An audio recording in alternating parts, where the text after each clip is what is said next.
Hello everyone, welcome to my new academy channel. जैसा कि मैं स्टार्ट करने जा रही हूँ बायोमोलिक्यूल्स। ठीक है, इसके दो ही लेक्चर लगेंगे। ये पहला लेक्चर है, इसके बाद एक लेक्चर और लगेगा जिसमें चैप्टर समरी के साथ खत्म हो जाएगा। चलिए स्टार्ट करते हैं बायोमोलिक्यूल्स। ठीक है, बायोमोलिक्यूल्स होते क्या हैं?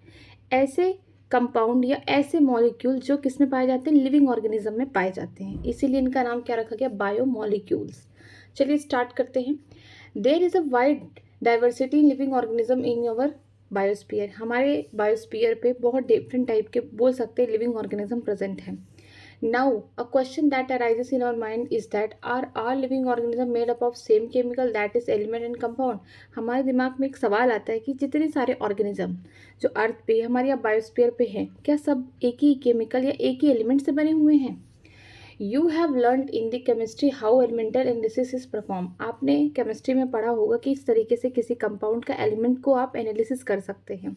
ठीक है, if we perform such an analysis on the plant tissue, animal tissue or microbial paste, we obtain a list of the element like carbon, hydrogen, oxygen and several other and their respective content per unit mass of the living tissue। ठीक है, अगर हम analysis करें किसका? Plant का tissue ले लें, ठीक है, एनिमल का टिश्यू ले लें या फिर माइक्रोब्स का पेस्ट बना लें, तो हमको ढेर सारे यहाँ पे एलिमेंट्स देखने को मिलेंगे, जिनमें से कौन कौन रहेगा? देखिए, कार्बन, हाइड्रोजन, ऑक्सीजन और इसके अलावा और ढेर सारे एलिमेंट होंगे। नाइट्रोजन हो सकता है, ठीक है, फॉस्फोरस हो सकता है, सल्फर हो सकता है, बहुत सारे यहाँ पे एलिमेंट्स प्रेजेंट होंगे। ठीक है, वो पर यूनिट कंटेंट, जो भी आपने कंटेंट लिया उसके पर यूनिट मास के बराबर होंगे। ठीक, if the same analysis is perform on the piece of the earth crust as an example of non living matter, we obtain similar list. ठीक है, अगर यही हम क्या करें, सेम एनालिसिस, एलिमेंट के एनालिसिस अगर हम अर्थ क्रस्ट पे करें, ज़मीन पे करें, सॉइल में करें, तो हमको सेम एलिमेंट देखने को मिलेगा जो लिविंग ऑर्गेनिज्म में देखने को मिले, जैसे कार्बन, हाइड्रोजन, ऑक्सीजन। ठीक है, ये सारे जो एलिमेंट्स हमको लिविंग ऑर्गेनिज्म में देखने को मिले वही सेम कहाँ मिलेंगे? अर्थ के क्रस्ट पे। तो इसका मतलब ये है कि जो ह्यूमन है वो कहीं ना कहीं जो एलिमेंट्स उसमें प्रेजेंट है ह्यूमन की बॉडी में, वो कहीं ना कहीं सॉइल में प्रेजेंट है। इसका मतलब कि इंसान भी किसका बना है? मिट्टी का बना हुआ है। ठीक है, एक कहावत है ना कि इंसान भी तो मिट्टी का बना हुआ। कैसे बना हुआ? मिट्टी का तो बना नहीं, बट जो मिट्टी में जो एलिमेंट्स पाए जाते हैं वही इंसानों की बॉडी में भी एलिमेंट्स पाए जाते हैं same. Okay, what are the difference between two list? दोनों में डिफरेंसेस क्या है वो देखेंगे। In absolute term no such difference could be made out. ठीक है, वैसे तो देखा जाए कोई भी डिफरेंसेस नहीं है, जो भी कार्बन उसमें पाया जाएगा उसमें भी है, वही सेम एलिमेंट है। ठीक है, बट हाँ बोल सकते हैं उसकी क्वांटिटी अलग हो सकती है। All the elements present in the sample of the earth crust are also present in the sample of the living tissue। ठीक है, जितने भी अर्थ क्रस्ट में एलिमेंट पाए जाते हैं वही सैंपल, वही जो लिविंग हमने लिया, चाहे प्लांट का बना लिए पेस्ट उसको, ठीक है, चाहे चटनी बना लो, चाहे ह्यूमन का लीवर की चटनी बना लो, चाहे माइक्रोब्स की चटनी बना लो, जो एलिमेंट्स आपको अर्थ क्रस्ट में दिखेंगे वही सेम कहाँ दिखेंगे? जो लिविंग टिश्यू हैं उनमें भी दिखेंगे। ठीक है, however, a closer examination revealed that the relative abundance of the carbon and hydrogen with respect to other element is higher in any living organism than the earth crust। यहाँ पे एक चीज़ खास बता दी गई है कि दोनों में, अर्थ क्रस्ट देख ले या कोई लिविंग टिश्यू देख ले, दोनों में एलिमेंट्स क्या है? सेम है, बट डिफरेंसेस कहाँ देखने को मिलेंगे? जब अच्छे से देखा गया, पूरी तरीके से तो देखा गया कि कार्बन है, हाइड्रोजन है, ये ज़्यादा कहाँ पाए जा रहे हैं? लिविंग ऑर्गेनिज्म में की बॉडी में पाए जा रहे हैं, लिविंग टिश्यू में पाए जा रहे हैं, as compare to earth crust. मतलब कि इनकी सेम है, एलिमेंट सेम है, दोनों जगह पाए जाएंगे, बट इनकी क्वांटिटी अलग अलग है। ठीक है, आगे देखते हैं how to analysis the chemical composition. किस तरीके से हम केमिकल कंपोजिशन को एनालिसिस करेंगे?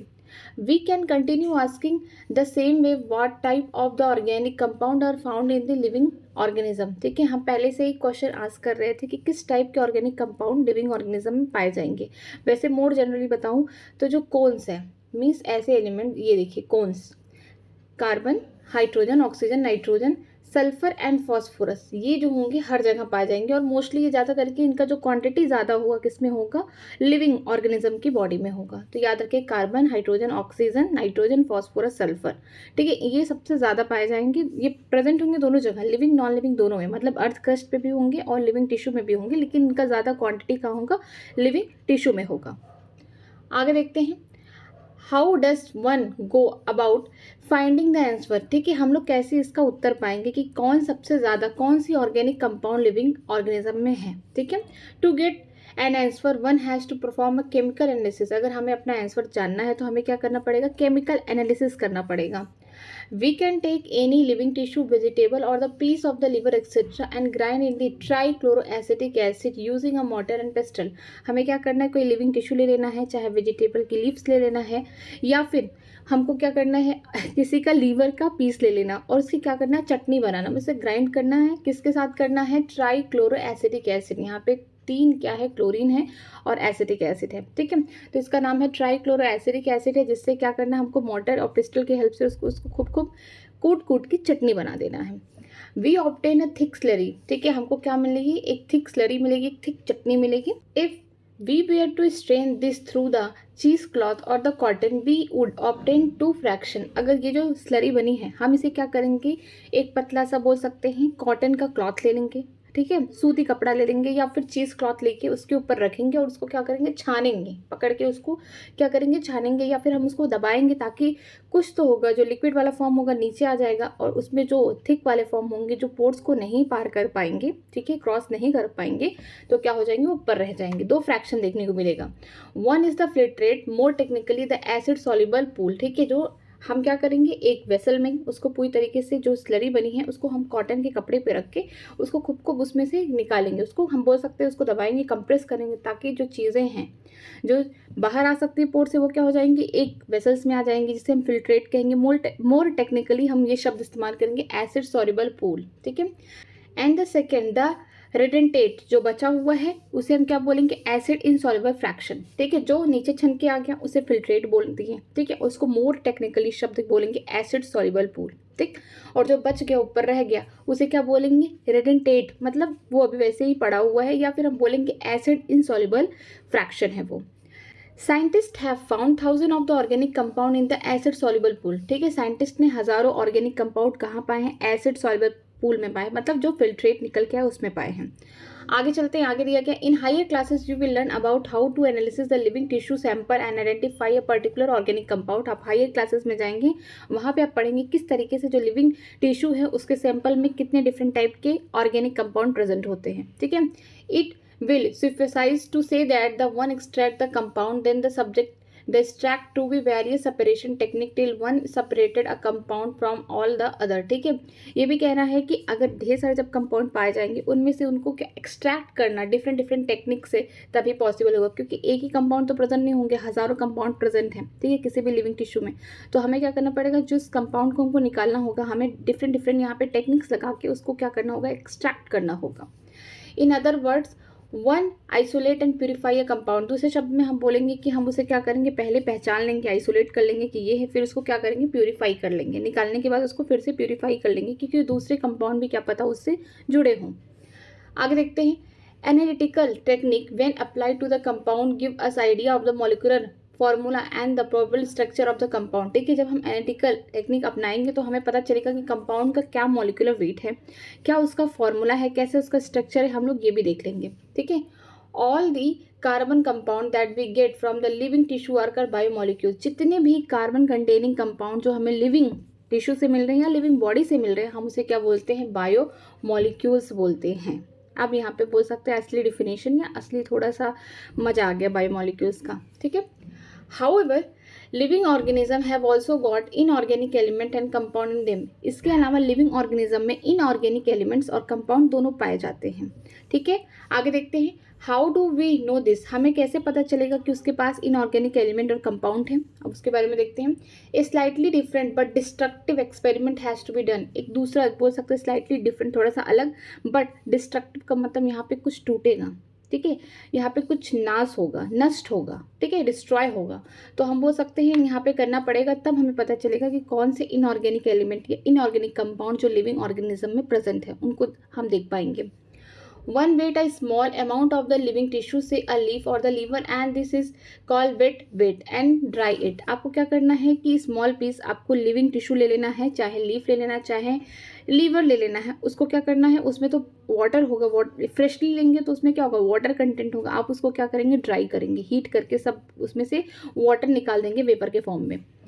ऑल द वाटर एवोपरेटर, जब आप उसे हीट कर देंगे, ड्राई कर देंगे, तो उसमें से सारे जितने भी वाटर थे एवोपरेट होके चले जाएंगे। The remaining material gives dry weight, जब बचा हुआ जो मटेरियल होगा उसे हम क्या बोलेंगे, ड्राई वेट बोलेंगे। Now, if the tissue is fully burned, all the carbon compound are oxidized to gaseous form, the carbon dioxide, water and all are also removed। ठीक है, यहाँ पे क्या होगा, जो टिश्यू होगा उसको हम बर्न करेंगे, उसको जलाएंगे, ताकि सारे जो कार्बन कंटेनिंग कंपाउंड है वो ऑक्सीडाइज हो जाए। कंबशन यहाँ हो रहा है ताकि ऑक्सीडाइज हो जाए, किसमें, CO2 में और वाटर में, और फिर हम उसे रिमूव कर लें। What is remaining called the ash. अब जो भी कार्बन कंटेनिंग कंपाउंड था वो क्या हो गया, ऑक्सीडाइज हो गया, CO2 बना दिया, वाटर वेपर भी निकल गया। अब जो बचा खुचा होगा वो क्या होगा, राख होगा, ऐश होगा। ठीक है, this ash contain inorganic element like the calcium, magnesium etcetera. ठीक है, जो ऐश है, जो राख है, उसमें इनऑर्गेनिक एलिमेंट्स आपको देखने को मिलेंगे, जैसे कैल्शियम हो गया, मैग्नीशियम हो गया, ये एलिमेंट्स हैं। इनऑर्गेनिक एलिमेंट्स क्या हैं, कैल्शियम है और मैग्नीशियम है। अब यहाँ पे कंपाउंड भी देखिए इनऑर्गेनिक, ये इंपॉर्टेंट है। Inorganic compound like the sulfate, phosphate etc. are also seen the acid soluble fraction। ठीक है, इसमें इनऑर्गेनिक जो कंपाउंड है जैसे कि सल्फेट हो गए, फॉस्फेट हो गए, ये पाए जाएंगे किसमें, एसिड सॉल्युबल फ्रैक्शन में, मतलब फिल्ट्रेट में पाए जाएंगे इनऑर्गेनिक कंपाउंड। ऑर्गेनिक कंपाउंड तो पाए ही जा रहे हैं, साथ में हम इनऑर्गेनिक कंपाउंड पाए जाएंगे जैसे सल्फेट हो गए, फॉस्फेट हो गए, कहाँ, एसिड सॉल्युबल फ्रैक्शन में, या बोल सकते हैं फिल्ट्रेट में, जो छन के नीचे आ गया वेसल्स के अंदर। ठीक है, आगे देखते हैं। Therefore elemental analysis give elemental composition of the living tissue in form of hydrogen, oxygen, chlorine, carbon etcetera. ठीक है, इसी कारण से जो एलिमेंटल एनालिसिस है ये हमको बताता है कि कौन से इसके कंपोजिशन से, इस एलिमेंट के कंपोजिशन से कौन से कंपाउंड्स बनेंगे जो कहाँ होंगे, लिविंग टिश्यू में, जैसे कि हाइड्रोजन, ऑक्सीजन, क्लोरीन, कार्बन, ये सब हैं। While analysis for the compound give an idea the kind of the organic and inorganic constituent present in the living tissue. ठीक है, अगर हम एनालिसिस करेंगे कंपाउंड का तो हमें आइडिया आएगा कि वो ऑर्गेनिक कंपाउंड है या इनऑर्गेनिक कंपाउंड है। ठीक है, कहाँ प्रेजेंट है, लिविंग टिश्यू में। From a chemistry point of view, one can identify functional group like aldehyde, ketone, aromatic compound, etc. अगर हम लोग केमिस्ट्री के पॉइंट ऑफ व्यू से देखेंगे तो हमें फंक्शनल ग्रुप जैसे एल्डिहाइड, जिसमें यहाँ पे बोल सकते हैं कार्बोनाइल ग्रुप प्रेजेंट होता है, एक हाइड्रोजन हो गया, एक अल्कली हो गया। इसके अलावा कीटोन की बात करते हैं तो यहाँ पे भी ओ रहेगा, लेकिन यहाँ पे 2 R रहेंगे, मीन्स अल्कली ग्रुप रहेंगे। इसके अलावा एरोमेटिक कंपाउंड होंगे। ठीक है, एरोमेटिक कंपाउंड का मतलब कि उसमें बेंजीन अटैच होगा। अब एरोमेटिक कुछ भी हो सकता है, मिथाइल लगा दो, और यहाँ पे लगा दो, कार्बोनाइल ग्रुप लगा दो, कुछ भी लगा दो। ठीक है, तो ये सब भी कहाँ पाए जाएंगे, आपको केमिस्ट्री के पॉइंट ऑफ व्यू से इन सबको भी आपको लिविंग टिश्यू में देखने को मिलेगा। But from the biological point of view we shall classify into amino acid, nucleotides, bases and fatty acid etcetera. अगर हम लोग बायोलॉजी के पॉइंट ऑफ व्यू से देखेंगे तो हमें क्या, अमीनो एसिड देखने को मिलेगा, यहाँ पे फैटी एसिड देखने को मिलेगा, न्यूक्लियोटाइड बेसेस देखने को मिलेंगे। ठीक है, ये सारी चीज़ें आपको देखने को मिलेंगी। यहाँ पे देखिए कुछ बॉक्स में दिए गए हैं, जैसे यहाँ पर यह percentage weight of earth crust पे इतने पाए जाते हैं, ये ह्यूमन के बॉडी में। हाइड्रोजन कितने हो गए, 0.14, 0.5। ठीक है, सबसे इंपॉर्टेंट ये है कि आपको देखना है कि ह्यूमन की बॉडी में कौन ज़्यादा है और कौन अर्थ क्रस्ट पे ज़्यादा है। अगर ह्यूमन की बॉडी की बात करते हैं तो ऑक्सीजन कितना है, 65 है। अगर हम सिलिकॉन की बात करते हैं अर्थ क्रस्ट में, ये कितना है, 27.7 है, लेकिन ह्यूमन की बॉडी में बिल्कुल नहीं पाया जाता। ठीक है, तो ये आप इसको देख लेंगे। साथ में देखिए सोडियम किस फॉर्म में होगा, आयंस के फॉर्म में होगा, पोटेशियम हो गया, कैल्शियम हो गया, मैग्नीशियम हो गया, वाटर हो गया। ठीक है, कैल्शियम, मैग्नीशियम अगर देखें तो आप यहाँ पे लिख दीजिए इनऑर्गेनिक एलिमेंट है जो कि पाए जाएंगे। ठीक है, ह्यूमन की बॉडी में या लिविंग ऑर्गेनिज्म की बॉडी में, इसको लिख लीजिए कैल्शियम, मैग्नीशियम। ठीक है, साथ में अगर कंपाउंड्स की बात करते हैं, फॉस्फेट और सल्फेट के पास यहाँ पे टिक लगा लीजिए कि ये ऐसे कंपाउंड या इनऑर्गेनिक कंपाउंड है कि जो कहाँ पाए जाएंगे, एसिड सॉल्युबल पूल में पाए जाएंगे, या बोल सकते हैं फिल्ट्रेट में पाए जाएंगे। तो ऐसे यहाँ पे टिक लगा लीजिए। ठीक है, नेक्स्ट चलते हैं, अमीनो एसिड्स के बारे में पढ़ेंगे। Amino acid are the organic compound containing an amino group and an acidic group as a substituent on the same carbon, that is alpha carbon। ठीक है, अमीनो ग्रुप कैसे होते हैं, ऑर्गेनिक कंपाउंड होते हैं। ठीक है, अमीनो एसिड कैसे होते हैं, ऑर्गेनिक कंपाउंड होते हैं। इनके पास क्या होता है, अमीनो ग्रुप होता है। इसके अलावा एसिडिक ग्रुप होता है जो कि सब्सट्रेट किसको किए हैं, कार्बन को, सेम कार्बन, जैसे यहाँ पे एक कार्बन है, ठीक है, यहाँ पे क्या हो जाएगा, अमीनो ग्रुप हो गया, NH2 हो गया, यहाँ पे क्या होगा, एसिड हो गया, एक यहाँ पे क्या हो जाएगा, अल्कली ग्रुप लग जाएगा, एक हाइड्रोजन। ये क्या है, अमीनो ग्रुप का बोल सकते हैं, ये अमीनो एसिड का स्ट्रक्चर है। तो अमीनो ग्रुप यहाँ हो गया, ये एसिड हो गए, यहाँ पे एक अल्कली ग्रुप लग जाएगा, कुछ भी लग सकता है, CH3 C2H5 कुछ भी लग सकता है, ठीक है। ये हाइड्रोजन है, और ये क्या है, ऐसा कार्बन है जिन पे सारी चीज़ें जुड़ी हुई हैं, तो इसे हम क्या बोलते हैं, अल्फा कार्बन बोलते हैं। Hence they are called alpha amino acid, क्योंकि अल्फा कार्बन से सारी चीज़ें जुड़ी हुई हैं, तो हम इसे क्या बोलेंगे, अल्फा अमीनो एसिड बोलेंगे। They are substituent of methane, methane का आप सब्सटेंट कर दीजिए, जैसे ये मीथेन है, ठीक है, मीथेन का फॉर्मूला ये है। अब मीथेन से क्या करिए, एक हाइड्रोजन हटाइए, क्या लगाइए, यहाँ पे अमीनो ग्रुप लगाइए, फिर दूसरा हटाइए तो यहाँ पे एसिड वाला ग्रुप लगाइए, एक हाइड्रोजन फिर हटाइए तो यहाँ पे R लगाइए, बाकी एक हाइड्रोजन तो रहने दीजिए, ठीक है। तो ये क्या होंगे, सब्सटेंट है किसके, बोल सकते हैं मीथेन्स के। There are 4 substituent group occupying the 4 valency position, यहाँ पे 4 सब्सटेंट ग्रुप है और उनके पास क्या है, वैलेंसी की पोजीशन 4 है कार्बन के पास। दीज आर द हाइड्रोजन हो सकते हैं, कार्बोक्सिलिक ग्रुप होंगे, हाइड्रोजन हो गए COH, कार्बोक्सिलिक ग्रुप हो गया, अमीनो ग्रुप हो गए NH2, एंड वेरिएबल R, ठीक है, कुछ भी R में कुछ भी हो सकता है। Based on the nature of R, किसके नेचर पे, R के, जो R ग्रुप है उसके नेचर पे। There are many amino acid, ठीक है, अगर हम नेचर R का ग्रुप जो भी होगा, चाहे बोल सकते हैं मीथेन हो गया, यहाँ पे मिथाइल ग्रुप आके अटैच हो गया, या फिर यहाँ पे इथाइल ग्रुप हो गया, प्रोपाइल, मतलब जितने भी यहाँ पे होंगे R में अगर वेरिएशन देखने को मिलेगा, उसके अकॉर्डिंग जो अमीनो एसिड होंगे डिफरेंट डिफरेंट टाइप्स के होंगे। However those which occur in the protein are only 20 types, ठीक है, अगर हम बात करते हैं प्रोटीन में, तो सिर्फ प्रोटीन में 20 टाइप्स के अमीनो एसिड पाए जाते हैं। The R group in these proteinous amino acid could be hydrogen, the amino acid glycine, methyl group aniline, hydroxyl methyl serine, ठीक है। यहाँ पे देखिए जो R ग्रुप होगा, अगर हाइड्रोजन जुड़े हैं, मतलब कि यहाँ पे हो गया अमीनो ग्रुप, ठीक है, ये कार्बोक्सिलिक ग्रुप हो गया, ये मान लीजिए H है, ये R की जगह अगर H जुड़ा है तो इसे हम क्या बोलेंगे, ग्लाइसिन बोलेंगे। अब इसी की जगह आप क्या जुड़ जाए, मिथाइल ग्रुप जुड़ जाए तो इसे हम एनाइलिन बोलेंगे, ठीक है। यहाँ पे अगर हाइड्रोक्सी ये मिथाइल ग्रुप जुड़ जाए तो यहाँ पे CH2OH आ गया, तो यहाँ पे हम क्या बोलेंगे, सेरीन बोलेंगे। मतलब कि R ग्रुप को ही हम क्या कर रहे हैं, बार बार चेंज कर रहे हैं, कभी हाइड्रोजन जोड़ रहे हैं, कभी मिथाइल ग्रुप ला के जोड़ रहे हैं, तो कभी हाइड्रोक्सी मिथाइल ला के जोड़ रहे हैं, तो यहाँ पे हमको डिफरेंट डिफरेंट टाइप के अमीनो एसिड देखने को मिलेगा, ठीक है। 3 of the 20 are shown in 9.1 figure, अभी हम लोग आगे देखेंगे उसे।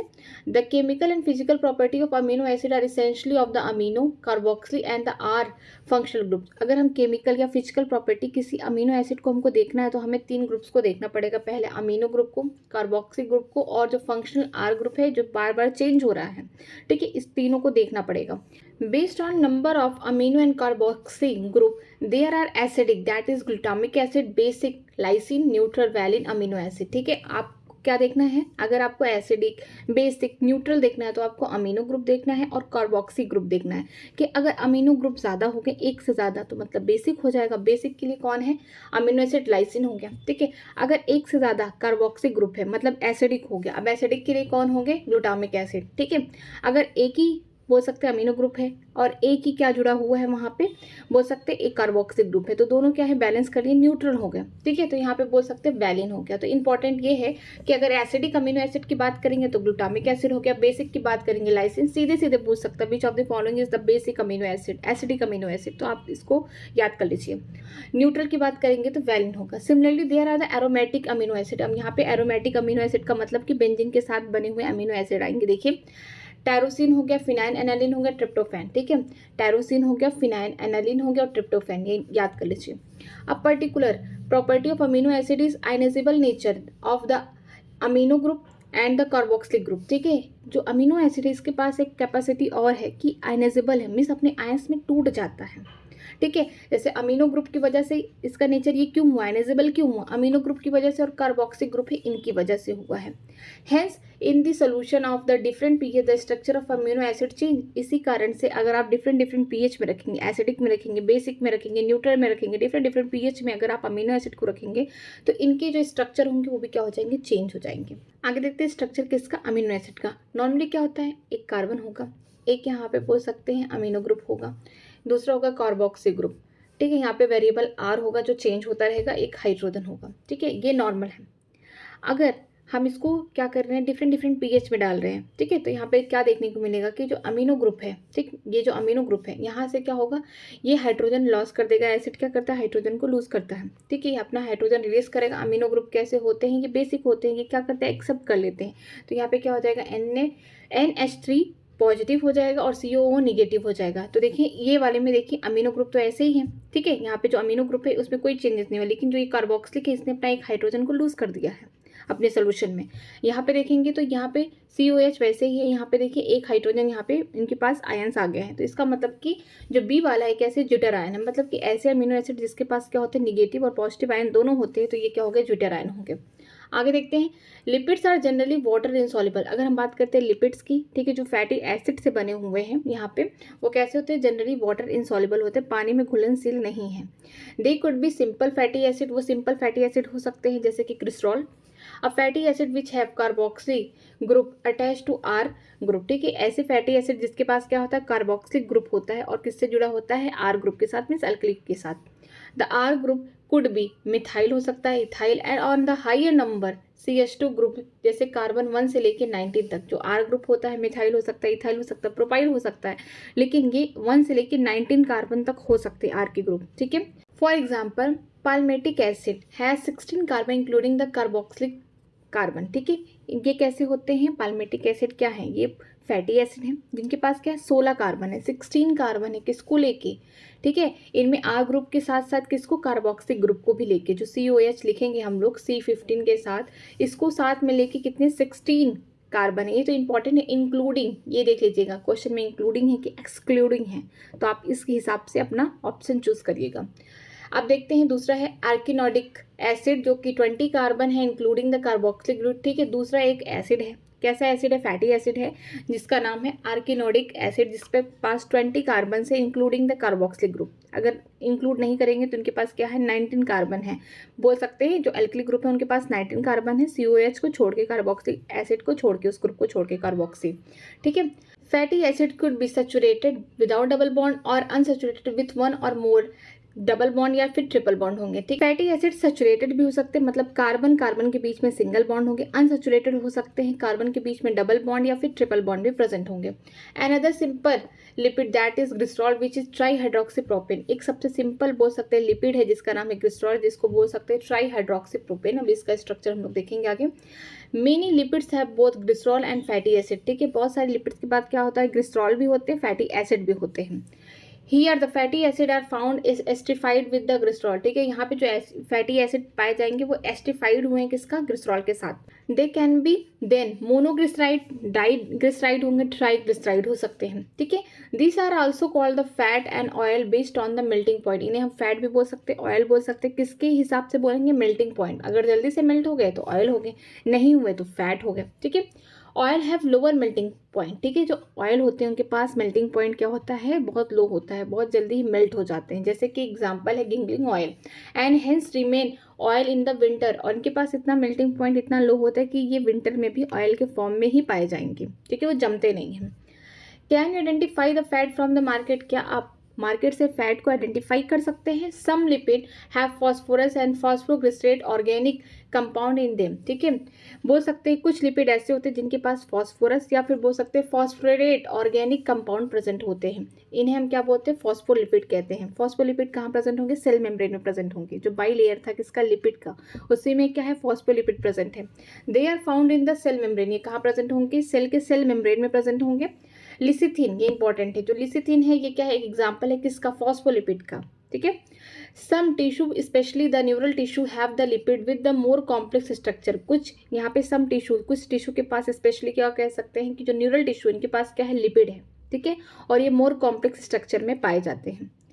Living organism have the number of carbon compound in which the heterocyclic ring can be found. ठीक है, जो लिविंग ऑर्गेनिज्म है इनके पास डिफरेंट टाइप के कार्बन कंटेनिंग कंपाउंड है जो कि हेट्रोसाइक्लिक रिंग में पाए जाते हैं। हेट्रोसाइक्लिक का मतलब होता है कार्बन के अलावा नाइट्रोजन हो सकता है, ऑक्सीजन हो सकता है, डिफरेंट टाइप के दूसरे एलिमेंट्स भी प्रेजेंट होंगे, तो हेट्रोसाइक्लिक रिंग होगा। Some of these are nitrogenous base that is adenine, guanine, cytosine, uracil and thymine. ठीक है, इनमें कुछ नाइट्रोजनस बेस है जैसे कि एडनिन हो गया, ग्वानिन हो गया, साइटोसिन, यूरेसिल एंड थायमिन हो गया। अगर हेट्रोसाइक्लिक रिंग की बात करेंगे तो सब हेट्रोसाइक्लिक रिंग है। बात करेंगे प्यूरिन की, तो प्यूरिन में कौन है, एडनिन होगा, ग्वानिन होगा। पिरामिडिन की बात करते हैं, इनके पास क्या है, डबल रिंग है। डबल रिंग जो हेट्रोसाइक्लिक रिंग है इनमें 2 पाए जाएंगे, डबल रिंग स्ट्रक्चर है। पिरामिडिन की बात करेंगे तो इसमें यूरेसिल हो गया, ठीक है, साइटोसिन हो गया, इसके अलावा थायमिन। यूरेसिल किस में, आरएनए में पाया जाएगा, थायमिन जो होगा डीएनए में। इनमें क्या होगा, सिंगल हेट्रोसाइक्लिक रिंग पाई जाएगी। When found attach to the sugar they are called nucleoside. ठीक है, अगर यही जो भी नाइट्रोजनस बेस है अगर सुगर से अटैच हो जाएंगे तो इन्हें हम क्या कहेंगे, न्यूक्लियोसाइड्स कहेंगे। ठीक है, if the phosphate group is also found to esterified to the sugar they are called nucleotide. अगर न्यूक्लियोसाइड में फॉस्फेट ग्रुप भी आके जुड़ गए तो हम इसे क्या बोलेंगे, न्यूक्लियोटाइड बोलेंगे। ठीक है, एडनोसिन, ग्वानोसिन, थायमिडीन, यूरिडीन, सिडिडीन, ये सारे जितने हैं क्या है, ये न्यूक्लियोसाइड्स है। मतलब कि यहाँ पे जो राइबोस सुगर होंगे या डीऑक्सी राइबोस सुगर होंगे, ribose sugar in the case of RNA, deoxy ribose sugar in case of DNA. इनमें क्या होगा, जो राइबोस सुगर है या डीऑक्सी राइबोस सुगर के ऊपर नाइट्रोजन बेस जुड़ जाएंगे तो क्या हो जाएंगे, न्यूक्लियोसाइड बन जाएंगे। जैसे कि एडनोसिन, ग्वानोसिन हो गया, थायमिडीन, यूरिडीन और सिटिडीन, ये क्या है, न्यूक्लियोसाइड्स है। Adenylic acid, thymidylic acid, guanylic acid, uridylic acid, cytidylic acid are nucleotide. अब बात करते हैं न्यूक्लियोटाइड्स में। न्यूक्लियोटाइड्स में क्या होगा, जो न्यूक्लियोसाइड्स हैं उनमें फॉस्फेट ग्रुप आके जुड़ जाएंगे तो क्या बना देंगे, न्यूक्लियोटाइड्स बना देंगे। ठीक है, जैसे कि एडेनिक एसिड हो गया, थायमिलिक एसिड हो गया, ग्वानिलिक एसिड हो गया, यूरिडिलिक एसिड हो गया, साइटेलिक एसिड हो गया, सब क्या न्यूक्लियोटाइड्स हैं। Nucleic acid like DNA, RNA consist of nucleotides only. अगर हम न्यूक्लिक एसिड की बात करते हैं, डीएनए, आरएनए किससे बने हुए, न्यूक्लियोटाइड से बने हुए हैं। ठीक है, डीएनए एंड आरएनए फंक्शन है जेनेटिक मटेरियल। डीएनए आरएनए का फंक्शन कैसा है, जेनेटिक मटेरियल है। आगे देखते हैं, आगे स्ट्रक्चर दिया गया है, ये देखिए, ये है ग्लूकोज का, ये 6 कार्बन का बना है, 6,6H12O6 का फॉर्मूला है। ठीक है, ये देखिए शुगर है, कार्बोहाइड्रेट्स हैं 1 2 3 4 5 6। ठीक है, ये सारे हो गए। राइबोस शुगर का मतलब 5 कार्बन से बना हुआ, इसका फॉर्मूला है C5H10O5, ये इंपॉर्टेंट है। इसके अलावा हम लोग अमीनो एसिड के बारे में बात करते हैं। जनरली अमीनो एसिड में क्या होता है, एक कार्बन होता है जिसे हम अल्फा कार्बन कहते हैं, क्योंकि इसी से कार्बोक्सिल ग्रुप, अमीनो ग्रुप, ठीक है, और साथ में जो भी हाइड्रोजन वो और जो अल्कली या जो आर है, वेरिएबल आर, ये क्या होते हैं, एक ही कार्बन से सब चारों जुड़े होते हैं। ठीक है, तो हम क्या बोलेंगे, ये क्या है, नॉर्मली जनरल फॉर्मूला है किसका, अमीनो एसिड का। अगर आर की जगह एच हो जाए तो ग्लाइसिन हो जाए, आर की जगह मिथाइल ग्रुप आ जाए एनालिन हो जाए, आर की जगह हाइड्रोक्सी मिथाइल ग्रुप आ जाए, इसे हम सेरिन कहेंगे। इसके लिए एक शॉर्ट ट्रिक दे रही हूँ, गैस, गैस से याद करिए, गैस। अगर हाइड्रोजन है तो ग्लाइसिन हो गया, अगर यहाँ पे मिथाइल ग्रुप आके जुड़ गया एनालिन हो गया, और यहाँ पे अगर हाइड्रोक्सी मिथाइल हो गए तो इसे सेरिन बोलेंगे। तो क्या हो गया, गैस से याद रखिए इसको। नेक्स्ट है पाल्मेटिक एसिड। ठीक है, ये कैसे होते हैं, फैटी एसिड होते हैं। इनमें कितने कार्बन होते हैं, इनमें मिला के कितने होते हैं, पूरा जो टोटली अगर देखें कार्बोक्सिल ग्रुप के साथ तो देखिए 14 15 16, तो 16 कार्बन है। लेकिन अगर हम इसके अल्कली ग्रुप में देखेंगे तो कितना होंगे, सिर्फ 15 होंगे, अगर कार्बोक्सिल ग्रुप को नहीं ऐड करेंगे उसके कार्बन को। तो नेक्स्ट है ग्लिसरॉल, इसे हम बोलते हैं क्या, try hydroxy 1 2 3 try hydroxy propane बोलेंगे। ठीक है, ये सिंपल बोल सकते हैं, लिपिड है। आगे है ये triglyceride, R1 R2 R3 are the fatty acid. ये ट्राईग्लिसराइड क्या है, जब फैटी एसिड किसके साथ आ जाते हैं, एस्टर के साथ, तो क्या बनाते हैं, ट्राईग्लिसराइड, मोनोग्लिसराइड, ठीक है, डाईग्लिसराइड, ऐसे स्ट्रक्चर बनते हैं। यहाँ पे ट्राईग्लिसराइड, यहाँ पे 3 डिफरेंट अल्किल ग्रुप देखने को मिलेंगे, R ग्रुप। ठीक है, R1 R2 R3, यहाँ पे देखिए सब में क्या है, COO और एस्टर, यहाँ पे देखिए एस्टर जैसा फॉर्म यहाँ पे लास्ट में आ रहा है। ठीक है, आगे देखते हैं फॉस्फोलिपिड, जिसे लिसिथिन बोलते हैं, कहाँ पाए जाते हैं, सेल मेम्ब्रेन में पाए जाते हैं। ठीक है, हर सेल के सेल मेम्ब्रेन में पाए जाते हैं। तो उसका स्ट्रक्चर है ये देखिए, ये है कौन, कोलेस्ट्रॉल हो गया। ठीक है, इसके अलावा ये फैट और ऑयल थे सब। ठीक है, अब आगे देखते हैं, हम आगे देखेंगे नाइट्रोजनस बेस का। पहले ये कौन है, एडनिन है, जो कि प्यूरिन है। यहाँ पे देखिए डबल हेट्रोसाइक्लिक, हेट्रोसाइक्लिक का मतलब यहाँ पे कार्बन के साथ साथ नाइट्रोजन भी प्रेजेंट है यहाँ पे। ठीक है, तो ये हेट्रोसाइक्लिक क्या होंगे, साइकिल है। ठीक है, इसके अलावा देखिए इसमें अब ये जो नाइट्रोजन बेस है, जो प्यूरिन है, ये कहाँ पे जाके जुड़ रहा है डीऑक्सी राइबोस शुगर के पर जाके जुड़ रहा है। तो ये क्या बन गया, यहाँ पे कहाँ पे जुड़ेगा, फर्स्ट कार्बन पे ही जाके जुड़ेगा नाइट्रोजन बेस, और बना रहा है क्या, एडनोसिन, जिसे हम बोलते हैं न्यूक्लियोसाइड। ठीक है, अगर यहाँ पे ही फॉस्फेट ग्रुप आके जुड़ जा रहा है तो इसे एडनेलिक एसिड बोलेंगे, जिसे हम बोल सकते हैं न्यूक्लियोटाइड बन गया। ठीक है, ये प्यूरिन का एग्जाम्पल है। अब बात करते हैं पिरामिडिन का, मिस यूरेसिल की बात कर रहे हैं। ये कहाँ पाए जाएंगे, आरएनए में पाए जाएंगे। सबसे खास बात, इसका स्ट्रक्चर देखिए किस तरीके से है, ये इस तरीके से इसका जितने भी पिरामिडिन होंगे उसमें क्या होंगे, सिंगल हेट्रोसाइक्लिक रिंग पाए जाएंगे, इसमें क्या होंगे, डबल हेट्रोसाइक्लिक रिंग पाए जाएंगे। ठीक है, तो इसमें देखिए इस तरीके से स्ट्रक्चर नाइट्रोजन बेस है। अगर ये कहाँ पे आ गया, राइबोस शुगर पे जुड़ेगा, डीऑक्सी राइबोस नहीं, राइबोस शुगर पे, क्योंकि आरएनए में है ये। राइबोस शुगर पे जाके जुड़ेगा, कहाँ पे, पहले वाले कार्बन से जाके जुड़ेगा। ठीक है, इसके बाद ये क्या बना लेगा, न्यूक्लियोसाइड बना लेगा। अब आगे न्यूक्लियोटाइड के लिए क्या होगा, यहाँ पे उसको क्या करना पड़ेगा, इस टाइप का स्ट्रक्चर जोड़ना पड़ेगा, मीन्स फॉस्फेट ग्रुप यहाँ पे जोड़ना पड़ेगा वहाँ, तब जाके क्या बनाएगा, ये बोल सकते हैं न्यूक्लियोटाइड बना लेगा। यही स्ट्रक्चर यहाँ पे आप ड्रॉ कर लीजिएगा। आगे चलते हैं, प्राइमरी एंड सेकेंडरी मेटाबोलाइट्स। ठीक है, प्राइमरी सेकेंडरी मेटाबोलाइट्स क्या होते हैं, देखते हैं इसमें। The most exciting except of the chemistry deal with isolating thousand of the compound small and big from the living organism, determining their structure and if possible synthesis them. ठीक है, most exciting यहाँ पे chemistry में क्या deal हुई कि different type के यहाँ पे क्या हुए, बोल सकते हैं कंपाउंड को आइसोलेट किया गया, चाहे छोटा हो बड़ा हो, कहाँ से निकाला गया, लिविंग ऑर्गेनिज्म से। ठीक है, उनके स्ट्रक्चर को देखा गया, अगर वो बन सकते हैं तो उनको सिंथेटिक भी किया गया, बाहर बनाया भी गया लैब में।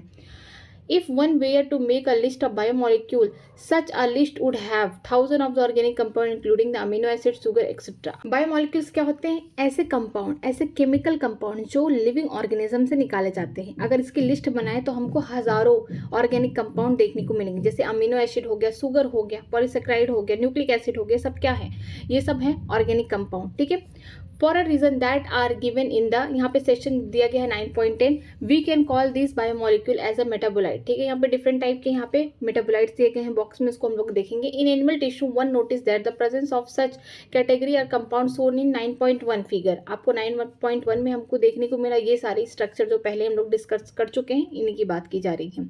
ठीक है, these are called primary metabolite. 9.1 में चलते हैं, कौन है 9.1, यहाँ पे देखिए फिगर, इनमें जितने सारे स्ट्रक्चर प्रेजेंट है इसे क्या बोलते हैं, प्राइमरी मेटाबोलाइट्स होते हैं, कि डायरेक्टली इन्वॉल्व होते हैं फंक्शन करने में। ठीक है, ग्लूकोज का काम क्या है, एटीपी में हेल्प करेगा बनाने में। ठीक है, सारी जितनी भी चीज़ें यहाँ पे दी गई, अमीनो एसिड आगे चल के क्या बनाएंगे, प्रोटीन सिंथेसिस करेंगे। ठीक है, एक साथ जुड़ जाएंगे। तो जितनी भी यहाँ पे स्ट्रक्चर दिए गए इनका क्या है, डायरेक्टली रोल है, फंक्शन में रोल है, फंक्शनिंग में रोल है, तो इसे हम क्या बोलते हैं, प्राइमरी मेटाबोलाइट्स कहते हैं। आगे देखते हैं, आगे दिया गया है कि however when one analysis plant and fungal microbial cell, one would be see thousand of the compound other than these primary metabolites like alkaloids हो गया, phenolides हो गया, rubber, essential oil हो गया, antibiotic हो गया, colored pigments, scent, gums, spices, these are called the secondary metabolite। ठीक है, अगर हमने एनालिसिस किया, प्लांट के सेल में देखा, एनिमल के बॉडी में देखा, या एनिमल सेल, माइक्रोबल, फंगल, सारी जब सेल में देखा, तो यहाँ पे बोल सकते हैं कि प्राइमरी मेटाबोलाइट्स के अलावा कुछ और भी ऑर्गेनिक कंपाउंड देखने को मिले, जैसे कि एल्कोइड्स हो गया, फेलोनाइड्स हो गया, rubber, essential oil, antibiotics, colour pigment, scent, gums और ये सारी स्पाइसेस, ये सारी चीज़ें हमको देखने को मिली। ठीक है, इनका बोल सकते हैं कि कोई डायरेक्टली रोल नहीं है फंक्शनिंग का। ठीक है, बॉडी में जो भी फंक्शन चल रहे हैं, जो भी केमिकल्स चल रहे हैं, उनमें कोई इनका डायरेक्ट रोल नहीं है, बट ये इनका भी इस्तेमाल इंसान कर सकता है। तो ये क्या होगा, सेकेंडरी मेटाबोलाइट्स हो गया।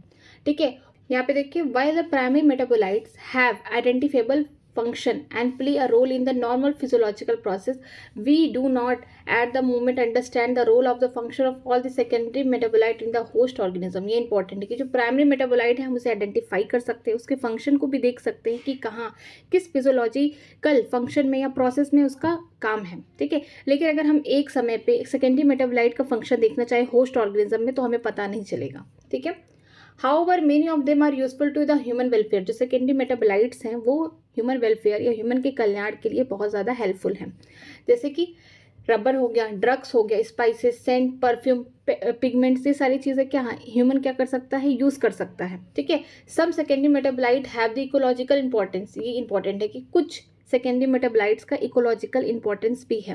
इन the later chapter and year you will be learn more about this. आप आगे के चैप्टर और कुछ सालों में आप इसके बारे में और भी पढ़ेंगे। चलिए आगे देखते हैं, सेकेंडरी मेटाबोलाइट्स, सम सेकेंडरी मेटाबोलाइट्स, सब नहीं सम, कुछ ही दिए गए हैं यहाँ पे।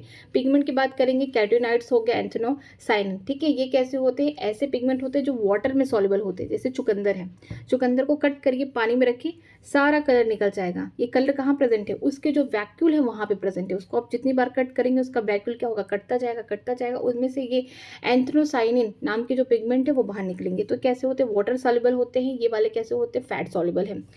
एल्कोइड्स की बात करते हैं, मॉर्फिन हो गया, कोडिन हो गया, निकोटीन हो गया। ठीक, टर्पिनॉइड्स हो गए, मोनोटर्पिन, डायटर्पिन हो गया। एसेंशियल ऑयल की बात करते हैं, lemon grass oil etcetera. Toxin की बात करते हैं, जहरीली चीज़ की बात करते हैं, एब्रिन रेसिसिन हो गया। लेसिथिन की बात करते हैं, यहाँ पे इसका नाम है कॉनकेविलिन ए, ठीक है। ड्रग्स की बात करते हैं, विनप्लास्टिन होगा, क्यूकरमिन होगा। ये सारे ड्रग्स क्या होते हैं, कैंसर के पेशेंट को दिए जाते हैं ठीक करने के लिए। जो क्यूकरमिन नाम का जो ये कंपाउंड है कहाँ पाया जाता है, टर्मरिक में पाया जाता है, ठीक है। यहाँ पे देखते हैं पॉलीमेरिक सब्सटेंस को, जैसे कि पॉलीमेरिक का मतलब ढेर सारे पॉलीमर जैसे स्ट्रक्चर बना रहे, जैसे कि सेल्लोज हो गया, गम हो गया, रबर हो गया, ठीक है। डायरेक्टली हमको प्लांट से मिल जाते हैं। आगे देखते हैं बायो मैक्रो मॉलिक्यूल। बायो, ठीक है, मैक्रो मतलब बड़ा, मॉलिक्यूल ऐसे मॉलिक्यूल जो बॉडी में मिल रहे हैं कहाँ पे, ह्यूमन के, लेकिन उनकी साइज क्या है, बड़ी है। अब वो साइज कितनी होगी, अब वो देखेंगे, देखते हैं। There is one feature commonly to all those compound found in the acid soluble pool, ठीक है। यहाँ पे कुछ और भी कंपाउंड्स हैं जो एसिड सॉल्युबल पूल में पाए जाते हैं। They have molecular weight ranging from 18 to 800 Dalton approximately, ठीक है। यहाँ पे लिखा गया कि जो उनका मॉलिक्यूलर वेट है 18 से लेके 800 डाल्टन तक पाया जाता है अप्रॉक्सीमेटली, ठीक है। The acid insoluble fraction has 4 type of organic compound, ठीक है। जो एसिड इनसॉल्युबल फ्रैक्शन है, बात करते हैं रिडेंटेट की, जो छन के नीचे नहीं गया फिल्ट्रेट में, जो ऊपर ही रह गया है, ठीक है। तो एसिड इनसॉल्युबल फ्रैक्शन में देख रहे हैं कि यहाँ पे 4 डिफरेंट टाइप के ऑर्गेनिक कंपाउंड पाए जाते हैं, जैसे कि protein, nucleic acid, polysaccharide and lipids हो गए। ये चारों कैसे होते हैं, ट्रूली बायो मैक्रो मॉलिक्यूल। अभी आगे हम लोग देखेंगे ये तीनों, ठीक है। न्यूक्लिक एसिड हो गया, प्रोटीन हो गया और पॉलीसेक्राइड हो गए, ये तीनों हो गए। लेकिन जो लिपिड होगा ये ट्रूली नहीं होगा। अभी हम इसे आगे देखेंगे क्यों इसको रखा गया है बायो मैक्रो मॉलिक्यूल में। These classes of the compound with exception of the lipid, in classes में एक्सेप्शन किसके, लिपिड को छोड़ के बाकी सबके लिए है। Miss protein, nucleic acid, polysaccharide सबके लिए लागू है। Having molecular weight in the range of the 10,000 Dalton above, मतलब कि अगर 18 to 800 डाल्टन रहा मॉलिक्यूलर वेट किसी कंपाउंड का तो बायो माइक्रो मॉलिक्यूल है, मिस छोटा वाला, ठीक है। अगर इनसे ज़्यादा हो गया, कितना हो गया, बोल सकते हैं कि इनका जो वेट है 10,000 से या उससे ज़्यादा हो गया, तो कैसे हो गया, बायो मैक्रो मॉलिक्यूल हो गए। जैसे कि प्रोटीन, न्यूक्लिक एसिड, पॉलीसेक्राइड है, लिपिड को छोड़ के, ठीक है। For this very reason biomolecule that is the chemical compound found in the living organism are of 2 type, ठीक है। इसी कारण से जो भी बायोमोलिक्यूल्स है या केमिकल कंपाउंड से लिविंग ऑर्गेनिज्म के 2 टाइप के होते हैं, ठीक है। जिन मॉलिक्यूल्स का मॉलिक्यूलर वेट 18 से लेके 800 डाल्टन तक होता है अप्रॉक्सीमेटली, उसे बायोमोलिक्यूल बोलते हैं। लेकिन जिनका बोल सकते हैं 10,000 से ज़्यादा है, उस डाल्टन से ज़्यादा है या उससे उतना है, तो हम क्या बोलेंगे, बायो मैक्रो मॉलिक्यूल बोलेंगे, ये वाला, ठीक है। यहाँ पे देखते हैं one of those which have molecular weight less than 1,000 dalton are usually referred to as micromolecule or simply biomolecule, ठीक है। ऐसे molecular weight जिनका बोल सकते हैं कि अगर हम उसका मेजर करेंगे तो वो 1000 डाल्टन से कम है, 18 to 800 डाल्टन तक आ रहे हैं, तो उसको हम क्या बोलेंगे, माइक्रोमोलिक्यूल बोलेंगे, सिंपली बायोमोलिक्यूल्स बोलेंगे। While those which are found in the acid insoluble fraction, सामने लिख दिया गया है कि जो बायो मैक्रोमोलिक्यूल होंगे वो कहाँ होंगे, एसिड इनसॉल्युबल फ्रैक्शन में होंगे, उसे हम क्या बोलेंगे, मैक्रोमोलिक्यूल या बायो मैक्रोमोलिक्यूल बोलेंगे, ठीक है। जो एसिड इनसॉल्युबल फ्रैक्शन में प्रेजेंट है उनका मॉलिक्यूलर वेट बोल सकते हैं 1000 डाल्टन से ज़्यादा है, 10,000 या उससे ज़्यादा पाए जाते हैं, तो इन्हें क्या बोलते हैं, बायो मैक्रोमोलिक्यूल बोलते हैं। The molecule are insoluble fraction with exception of the lipid are polymeric substance, ठीक है। जो मॉलिक्यूल कहाँ पाए जा रहे हैं, एसिड सॉल्युबल फ्रैक्शन में पाए जा रहे हैं, जो छन के नीचे नहीं आ रहे, जो ऊपर ही रह जा रहे हैं, ठीक है। लिपिड को छोड़कर सब कैसे होते हैं, पॉलीमेरिक सब्सटेंस होते हैं, मतलब पॉलीमर बनाते हैं। Then why do lipid whose molecular weight do not exceed the 800 dalton come under the insoluble fraction, that is the macromolecule fraction, ठीक है। तो क्यों लिपिड को, जिसका खुद का मॉलिक्यूलर वेट 800 डाल्टन से ही कम है, ठीक है, अगर देखा जाए इस अकॉर्डिंग तो ये कैसे होंगे, बायोमोलिक्यूल होना चाहिए, लेकिन इनको क्यों बायो मैक्रोमोलिक्यूल में रखा गया, क्यों इनको एसिड इनसॉल्युबल फ्रैक्शन में रखा गया। अब उसका रीजन देखिए, lipid are indeed small molecular weight compound and are present not only such but also arranged in the structure like cell membrane and other membrane, ठीक है। जो लिपिड है उनका जो मॉलिक्यूलर वेट है वो बहुत कम है, ठीक है, लेकिन इस वजह से नहीं, इस वजह से रखा गया क्योंकि ये कहाँ प्रेजेंट होते हैं, सेल मेम्ब्रेन में प्रेजेंट होते हैं, या फिर जो भी मेम्ब्रेनस स्ट्रक्चर है सेल के अंदर वहाँ पे प्रेजेंट होते हैं, ठीक है।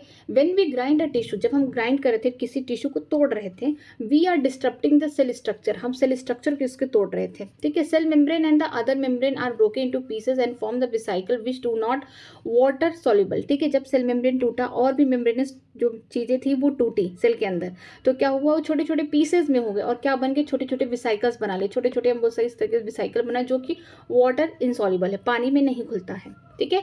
Therefore this membrane fragment in the form of vessels get separated along with acid insoluble pool and hence in the macromolecule fraction. ठीक है, इसी कारण से जो मेम्ब्रेन के जो छोटे छोटे फ्रैगमेंट हुए थे वो किस में बन गए, वेसल्स में बन चुके हैं।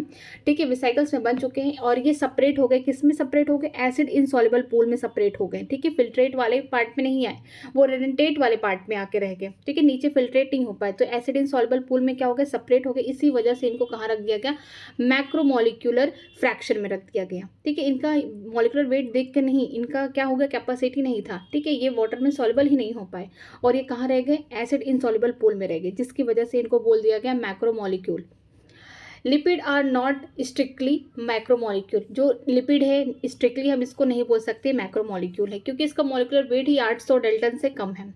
The acid soluble pool represent the रफली द साइटोप्लाज्मिक कंपोजिशन। जो एसिड सॉल्युबल पूल है, जो बोल सकते हो जो फिल्ट्रेट है, उनमें जितने भी कंपोनेंट है वो कैसे, साइटोप्लाज्मिक कंपोजिशन से बना हुआ है।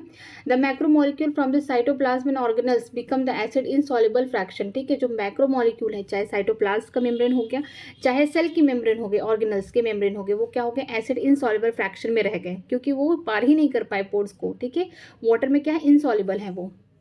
Together they represent the entire chemical composition of the living tissue और द ऑर्गेनिज्म। अगर एक साथ इनको रख दिया जाए, किसको, बायो मैक्रोमोलिक्यूल को, जो कहाँ एसिड इनसॉल्युबल पूल में है, और बायो मॉलिक्यूल को जो एसिड सॉल्युबल पूल में, अगर इनको एक साथ रख दिए गए, ठीक है, तो ये क्या रिप्रेजेंट करेंगे, ये किसी भी लिविंग टिश्यू या किसी भी लिविंग ऑर्गेनिज्म का सेल का कंपोजिशन। ठीक है, केमिकल कंपोजिशन या आप बोल सकते हैं सेल के अंदर जो भी सेल जिससे बना हुआ पूरा इसका कंपोजिशन शो कर देगा। इन summary, if we represent the chemical composition of the living tissue from the abundance point view and arrange them the class wise, we observe that the water is the most abundant chemical in the living organism। ठीक है, अगर हम summary ले ले पूरा जो chemical composition है, किस तरीके से लिविंग टिश्यू बना है, ठीक है, कौन कौन से इसमें अबंडेंस है सबसे ज़्यादा, तो देखा जाएगा तो वाटर क्या मोस्ट अबंडेंट केमिकल है। सबसे ज़्यादा पाए जाने वाले जो केमिकल है कौन है, वाटर। केमिकल क्यों बोला, क्योंकि वाटर किससे बना, H2O से बना है, दिस इज केमिकल। ठीक है, तो इससे बना हुआ और ये कहाँ प्रेजेंट है, लिविंग ऑर्गेनिज्म या लिविंग टिश्यू में प्रेजेंट है। ठीक है, यहाँ पे देखते हैं, यहाँ पे कंपोजिशन वेरी इंपॉर्टेंट है, कितने परसेंट प्रेजेंट है। ठीक है, percentage of the total cellular mass, एक सेल के अंदर कितना परसेंट कंपोनेंट प्रेजेंट। वाटर की बात करेंगे 70 to 90% जो सेल है किससे बना है, पानी से बना है। प्रोटीन जो है 10 to 15% है, कार्बोहाइड्रेट 3% है, लिपिड जो होंगे 2% होंगे, न्यूक्लिक एसिड जो होंगे 5 to 7% होंगी, आयन जो होंगे 1% होंगे। आगे देखते हैं प्रोटीन्स के बारे में। Proteins are polypeptide. जो प्रोटीन है किससे बने हुए हैं, पेप्टाइड चेन से बने हुए हैं। ठीक है, they are the linear chain of the amino acid link by the peptide bond. ठीक है, ये लीनियर चेन है, यहाँ पे अमीनो एसिड हो गए। ठीक है, ये डिफरेंट अमीनो एसिड हो गए, इस तरीके से ये डिफरेंट हो गए, तो ये इनके बीच में कौन सी बॉन्ड है, पेप्टाइड बॉन्ड है। ठीक, each protein is a polymer of amino acid. Her protein क्या है, पॉलीमर है, किससे बना हुआ है, अमीनो एसिड का। इसका मतलब अमीनो एसिड क्या होंगे, मोनोमर होंगे, किसके लिए, प्रोटीन के लिए। As there are 20 type of amino acid, that is alanine हो गया, साइटिडीन हो गया, प्रोलिन हो गया, tryptophan, lysine etcetera. A protein is heteropolymer, is not a homopolymer. ठीक है, जो हर एक प्रोटीन है वो पॉलीमर है अमीनो एसिड का। यहाँ पे डिफरेंट 20 टाइप की डिफरेंट अमीनो एसिड बनते हैं। मान लीजिए यहाँ पे क्या है, प्रोलाइन है, तो यहाँ पे क्या हो गया, ट्रिप्टोफैन हो गया, यहाँ पे लाइसिन हो गया। मतलब कि अगर हम एक प्रोटीन का चेन देखेंगे तो वहाँ पे डिफरेंट टाइप के अमीनो एसिड प्रेजेंट होंगे। तो ये होमोपॉलीमर नहीं है, सेम जैसे यहाँ पे बोल सकते हैं मोनोमर नहीं, यहाँ पे डिफरेंट मोनोमर लगेंगे। मोनोमर कौन है, प्रोटीन के लिए अमीनो एसिड्स हैं। Homopolymer has only one type of monomer repeating n number of times. अगर हम बात करते हैं होमोपॉलीमर की, तो इनके पास क्या होगा, एक ही टाइप का मोनोमर होगा जो रिपीट करेगा। ठीक है, this information about the amino acid content is important at later in nutrition lesson. You will learn that the certain amino acid are essential for our health and they have to be supplied through our diet. आप बाद में इसको पढ़ेंगे, जब nutrition के बारे में पढ़ेंगे कि कुछ अमीनो एसिड क्या होते हैं, हमारे हेल्थ के लिए बहुत ज़रूरी होते हैं, हमको उनको डाइट में लेना पड़ता है, तो एसेंशियल अमीनो एसिड होके। ठीक है, Hence the dietary protein are the source of the essential amino acid। जो हम डाइट में जो जो प्रोटीन्स लेंगे उनमें क्या होगा, एसेंशियल अमीनो एसिड होगा, वो हमारे लिए ज़रूरी है, हमारी बॉडी के लिए ज़रूरी है। ठीक है, the latter are those which our body makes while we get essential amino acid through our diet और फूड। ठीक है, जो बात की बात करते हैं कि हमारी बॉडी कुछ अमीनो एसिड को खुद बनाती है, तो हमें एसेंशियल अमीनो एसिड को लेने के लिए डाइट के फॉर्म में लेना पड़ेगा। जो हमारी बॉडी नहीं बना पाएगी उसे हमें एसेंशियल अमीनो एसिड, वो हमारे लिए ज़रूरी है, हमें डाइट के फॉर्म में लेना पड़ेगा, प्रोटीन के फॉर्म में। ठीक है, लेकिन जो हमारी बॉडी बनाती है वो क्या है, नॉन एसेंशियल है। ठीक है, तो इससे क्या होगा कि हमारी बॉडी उसको बना लेगी, तो हमें उसको डाइट के फॉर्म में लेना नहीं पड़ेगा। ठीक है, आगे देखते हैं। Protein carry out many function in the living organism, some transport the nutrient across the cell membrane, some fight infectious organism, some are hormone, some are enzyme etcetera. ठीक है, अगर बात करते हैं प्रोटीन की, तो प्रोटीन का काम हमारी बॉडी में जो लिविंग ऑर्गेनिज्म है उस पर डिफरेंट काम है प्रोटीन का। जैसे कुछ ट्रांसपोर्ट कराएंगे न्यूट्रिएंट को, कहाँ, अक्रॉस द सेल मेम्ब्रेन, क्योंकि सेल मेम्ब्रेन में क्या होता है, पेरिफेरल प्रोटीन प्रेजेंट होते हैं, इंट्रीगल प्रोटीन प्रेजेंट होते हैं, जो क्या करते हैं, कैरियर प्रोटीन की तरह काम करते हैं। ठीक है, जो मॉलिक्यूल है उनको क्रॉस करा देते हैं सेल मेम्ब्रेन से सेल के अंदर, साइटोप्लाज्म में। ठीक है, इसके अलावा जो प्रोटीन होते हैं इन्फेक्शियस एजेंट से क्या करते हैं, फाइट करते हैं, मतलब एंटीबॉडीज बनाते हैं। सम आर हार्मोन, कुछ प्रोटीन्स हार्मोन की तरह काम करेंगे, कुछ एंजाइम्स की तरह काम करेंगे, ऐसे डिफरेंट टाइप के काम करेंगे। ये बॉक्स बहुत इंपॉर्टेंट है, यहाँ से क्वेश्चन आते हैं। बात करते हैं कोलेजन से। कोलेजन क्या होते हैं, इंटरसेलुलर ग्राउंड सब्सटेंस होते हैं। ये सब्सटेंस है, मतलब कोलेजन क्या है, प्रोटीन है। एनिमल में सबसे ज़्यादा प्रोटीन पाने जाने वाला, बोल सकते हैं मोस्ट अबेंडेंट जो प्रोटीन है कौन है, कोलेजन है। ट्रिप्सिन की बात करते हैं, एंजाइम हो गया। इंसुलिन की बात करते हैं, ये क्या है, हार्मोन है। ठीक है, ये एंटीबॉडी क्या होते हैं, फाइटियस, ये फाइट करेंगे इन्फेक्शियस एजेंट से, जो एंटीजन पैथोजन आ जाएंगे उनसे लड़ेंगे, मतलब एंटीबॉडी की तरह काम कर रहे हैं। ये रिसेप्टर की बात करते हैं, सेंसरी रिसेप्शन है, लाइक स्मेल, टेस्ट, हार्मोन। ठीक है, रिसेप्टर प्रेजेंट है, वो भी क्या होते हैं, प्रोटीन के बने होते हैं। GLUT4 enable the glucose transport into cell, ये इंपॉर्टेंट है, यहाँ से नीट में PYQ में पूछे गए हैं सवाल, देख लीजिएगा कि क्या करते हैं, ग्लूकोज को लेके जाते हैं, कहाँ पे लेके जाते हैं, सेल के पास, इसी के थ्रू जाते हैं। आगे देखते हैं collagen. Collagen is the most abundant protein in the animal world. अगर एनिमल में बात करते हैं सबसे मोस्ट अबेंडेंट प्रोटीन कौन है, कोलेजन है। लेकिन अगर हमने बायोस्फीयर की बात करते हैं तो सबसे ज़्यादा जो प्रोटीन होगा कौन होगा, रिबिस्को होगा। एंड द रिबिस्को का फुल फॉर्म देखिए, ribulose biphosphate carboxylase oxygenase is the most abundant protein in the whole biosphere. ठीक है, अगर हम अपने होल बायोस्फीयर की बात करते हैं सबसे अबेंडेंट प्रोटीन कौन है, रिबिस्को है। अगर एनिमल वर्ल्ड की बात करेंगे, एनिमल में सबसे ज़्यादा कौन पाया जाता है, कोलेजन पाया जाता है। बात करते हैं पॉलीसेक्राइड की, ये भी क्या है, बायो मैक्रोमोलिक्यूल है, एसिड इनसॉल्युबल पूल में प्रेजेंट है। The acid insoluble pellet also a polysaccharide carbohydrate as another class of the macromolecule, जो एसिड इनसॉल्युबल पैलेट में प्रेजेंट है, जैसे कि पॉलीसेक्राइड जो कार्बोहाइड्रेट है वो कौन से क्लास से बिलोंग कर रहे हैं, मैक्रोमोलिक्यूल, बड़े बड़े वाले मॉलिक्यूल्स हैं। मतलब इनका मॉलिक्यूलर वेट जो है हज़ारों से ज़्यादा है, में से 10,000 या उससे अबव के हैं। Polysaccharide are the long chain of the sugar, जो पॉलीसेक्राइड है लॉन्ग चेन है, किसकी, शुगर के बने हुए हैं।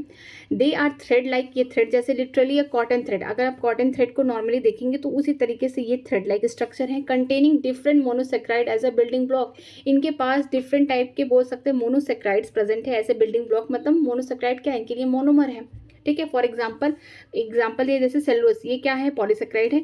Is a polymeric polysaccharide consist of only one type of monosaccharide that is glucose. जो सेलुलोज है वो किससे बना हुआ है, ये क्या है, सेलुलोज पहले जान जाइए पॉलीमर है। ठीक है, पॉलीसेक्राइड का पॉलीमर है।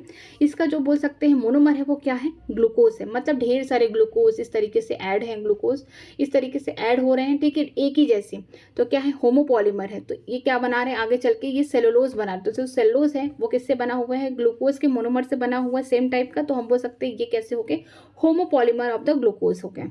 ठीक है, सेलुलोज इज द होमोपॉलीमर, पहले ही देख लिया किससे बना है, सेलुलोज, ये क्या है, पॉलीमर है। और इसका जो होमो बोल सकते हैं मोनोमर है वो कौन है, या होमोपॉलीमर किससे बना हुआ है, ये ग्लूकोज से।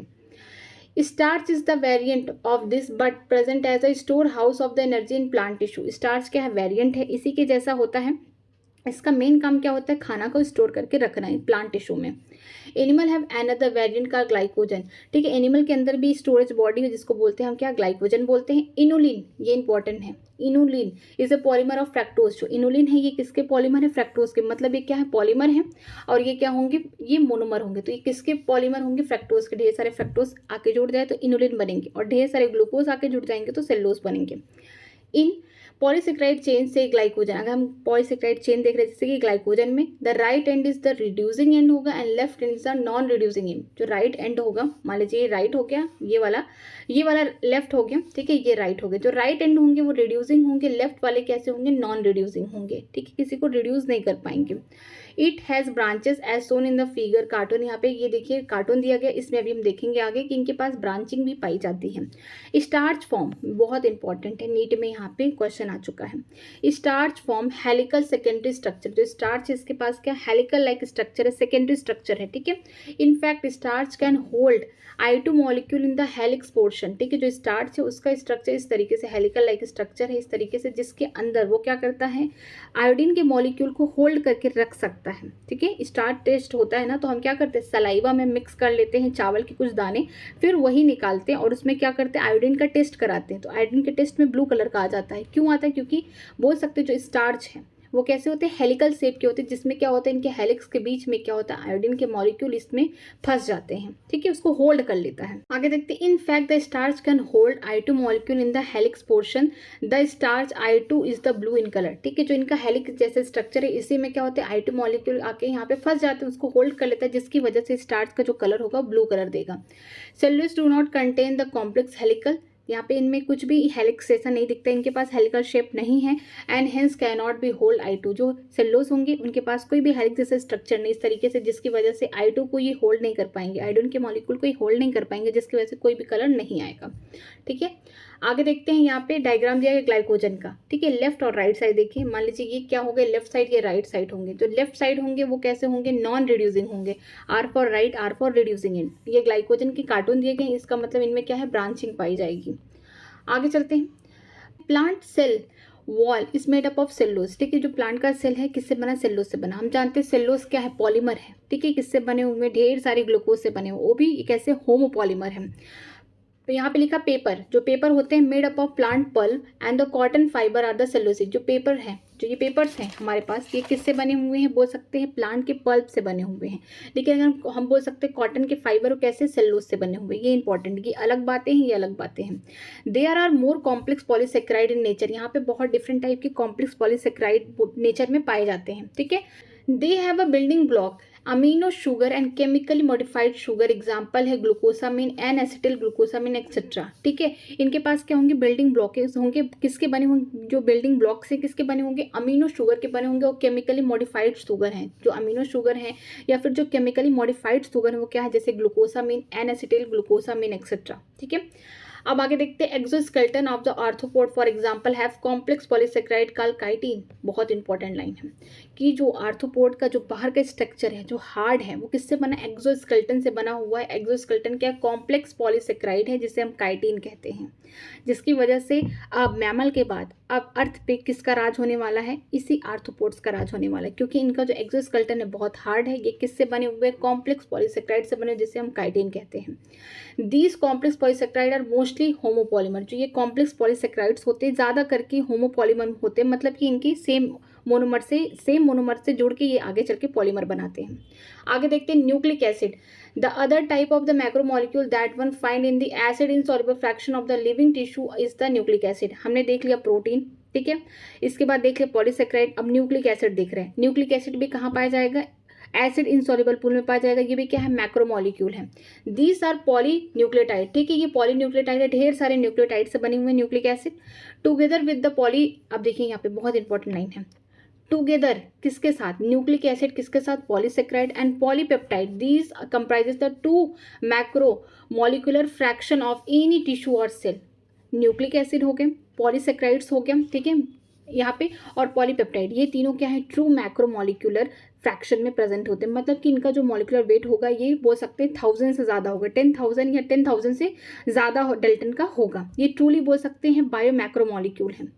आगे देखते हैं, फॉर द न्यूक्लिक एसिड, हम न्यूक्लिक एसिड के बारे में देखते हैं। The building block is the nucleotide. ठीक है, कोई भी न्यूक्लिक एसिड जैसे डीएनए, आरएनए किससे बने हुए हैं, न्यूक्लियोटाइड से बने हुए हैं। A nucleotide is 3 chemically distinct component. जो न्यूक्लियोटाइड्स होते हैं उनके पास 3 डिस्टिंक्ट अलग अलग केमिकल कंपोनेंट प्रेजेंट होते हैं। One is heterocyclic compound. ठीक है, इनमें क्या होगा, एक हेट्रोसाइक्लिक कंपाउंड होगा। हेट्रोसाइक्लिक कंपाउंड का मतलब प्यूरिन या फिर पिरामिडिन। प्यूरिन में क्या होंगे, 2 हेट्रोसाइक्लिक यहाँ पे रिंग देखने को मिलेंगे। ठीक है, प्यूरिन में कौन आएंगे, एजी आएंगे, मीन्स की एडनिन होंगे और गोनिन होंगे। पिरामिडिन की बात करते हैं, एक हेट्रोसाइक्लिक रिंग है, जिनके नाम बड़े हैं उनके बोल सकते हैं रिंग एक है। ठीक है, और जिनके नाम छोटे उनमें 2 हेट्रोसाइक्लिक रिंग प्रेजेंट है। देखिए पिरामिडिन में कौन आएंगे, यहाँ पे साइटोसिन हो गए। ठीक है, थायमिन किस में होगा, डीएनए में होगा। अगर थायमिन की जगह आरएनए में क्या पाए जाएंगे, यूरेसिल पाए जाएंगे। क्या है, पिरामिडिन्स है। देयर सेकंड, और जो सेकंड स्ट्रक्चर क्या है, मोनोसेक्राइड्स है। ठीक है, जो मोनोसेक्राइड्स, यहाँ पे शुगर की बात की गई है। यहाँ पे जो मोनोसेक्राइड्स हैं, ribose sugar in the case of RNA और deoxyribose sugar in case of DNA. And the third जो फॉस्फोरिक एसिड है या फॉस्फेट ग्रुप, ये जुड़े होंगे। तो इन तीनों का कंपोजिशन हो जाएगा तो न्यूक्लियोटाइड्स बन जाएंगे, और यही ढेर सारे न्यूक्लियोटाइड्स आगे चल के चेन बना देंगे तो क्या बन जाएंगे, न्यूक्लिक एसिड बन जाएंगे। ठीक है, As you notice in the figure 9.1, the heterocyclic compound is the nucleic acid are the nitrogenous base including, यहाँ पे नेम जैसे हैं adenine, guanine, uracil, cytosine and thymine. आपने 9.1 फिगर देखा, ये वाला फिगर देखिए, एकदम हमने पहले ही देख लिया है ये वाला, ये दोनों फिगर की बात किया जा रहा है। तो यहाँ पे आपको जो बोला गया जो नाइट्रोजनस बेस होंगे यहाँ पे, ठीक है, ये कैसे ही हेट्रोसाइक्लिक है, मतलब कि इनके पास बोल सकते हैं कि इनका जो रिंग होगा उनमें कार्बन के अलावा नाइट्रोजन भी प्रेजेंट है। तो हेट्रोसाइक्लिक यहाँ पे कंपाउंड होंगे, जैसे कि नाइट्रोजन बेस में क्या होगा एडनिन, ग्वानिन, ये क्या होंगे बोल सकते हैं प्यूरिन होंगे। इनमें 2 हेट्रोसाइक्लिक रिंग पाई जाएगी, यूरेसिल हो गया आरएनए के केस में और साइटोसिन हो गया, ये एक साथ होंगे, ठीक है, आरएनए में।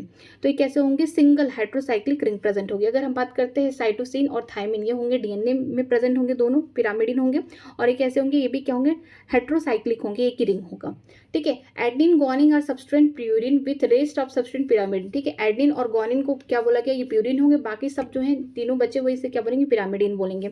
The skeleton of heterocyclic ring is called purine and pyrimidine respectively, ठीक है। जो हेट्रोसाइक्लिक रिंग है, ठीक है, ये क्या होंगे प्यूरिन होंगे, और आगे वाले जो होंगे ये सब क्या होंगे पिरामिडिन होंगे। प्यूरिन में क्या होगा 2 डबल स्ट्रक्चर देखने को मिलेगा हेट्रोसाइक्लिक रिंग का। अगर हम बात करते हैं पिरामिडिन में, इनमें सिंगल स्ट्रक्चर देखने को मिलेगा हेट्रोसाइक्लिक रिंग का, ठीक है। The sugar found in the polynucleotide is either ribose, A monosaccharide, pentose और द 2 कॉमा या 2 प्राइम बोलेंगे deoxyribose sugar in case of DNA, ठीक है। यहाँ पे जो शुगर पाया जाएगा पॉलीन्यूक्लियोटाइड चेन में, ठीक है, किसी भी न्यूक्लिक एसिड किससे बना, ढेर सारे न्यूक्लियोटाइड की चेन होंगे, उसे बोलते हैं पॉलीन्यूक्लियोटाइड चेन।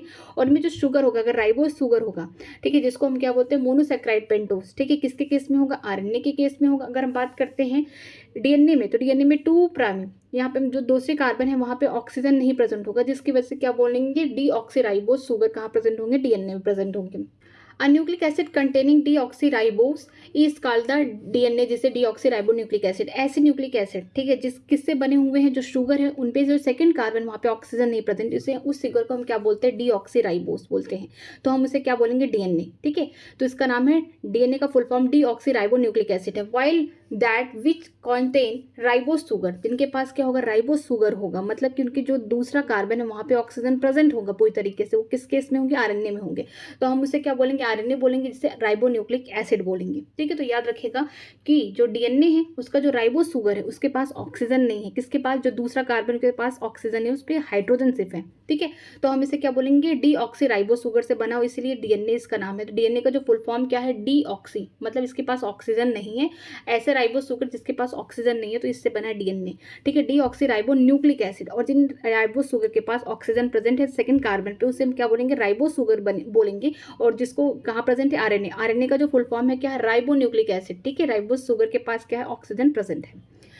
आज की क्लास यहीं तक। जो स्ट्रक्चर ऑफ प्रोटीन है और भी आगे की जो भी टॉपिक्स है हम लोग उसे कल कवर करेंगे, कल खत्म कर देंगे इस चैप्टर को विद समरी के साथ। अगर आपको किसी भी लाइन किसी भी पैराग्राफ में कोई डाउट है तो प्लीज़ कमेंट सेक्शन में ज़रूर कमेंट करके बताइएगा, और हो सके वीडियो को शेयर करिएगा अपने फ्रेंड को। वीडियो अच्छी लगी तो प्लीज़ लाइक करिएगा और सब्सक्राइब करना मत भूलिएगा। मैं अपने टेलीग्राम चैनल पर डेली टास्क दे रही हूँ, अगर आपने मेरा टेलीग्राम चैनल नहीं ज्वाइन किया तो वीडियो के डिस्क्रिप्शन बॉक्स में मेरे टेलीग्राम का लिंक दिया गया, आप वहाँ से ज्वाइन कर सकते हैं। मैं डेली टास्क देती हूँ ताकि आप इसको रिवाइज कर सकें और नीट के एग्जाम के पहले आपका रिविजन हो सके, ठीक है। आज की क्लास यहीं तक। Thank you very much.